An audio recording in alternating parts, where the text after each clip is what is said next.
One of the things about this year's Climate Emergency Response Fund, it was all about emissions reduction, but one of the things that we do need to do is more in the adaptation space.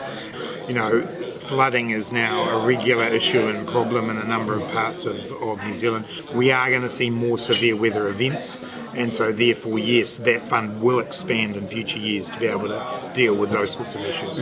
I think one of the things that COVID did show us was that there are times when the government will need to step in to a greater extent than they normally would, and making sure that we've got mechanisms to do that's important.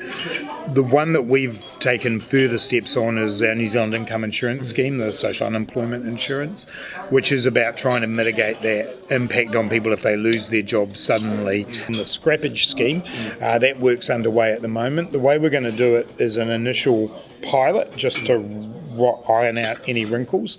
So there's a bit of work to refine the criteria, just make sure that we're talking about the right kind of vehicles that we make it easy and simple for people. But we'll run that pilot in the second half of this year and then hope to move into the full rollout next year. Particularly young New Zealanders will always want to go on an OE and have an experience overseas, and I think there'll be a little bit of pent-up demand of people wanting to do that. The good news is that people do tend to come back.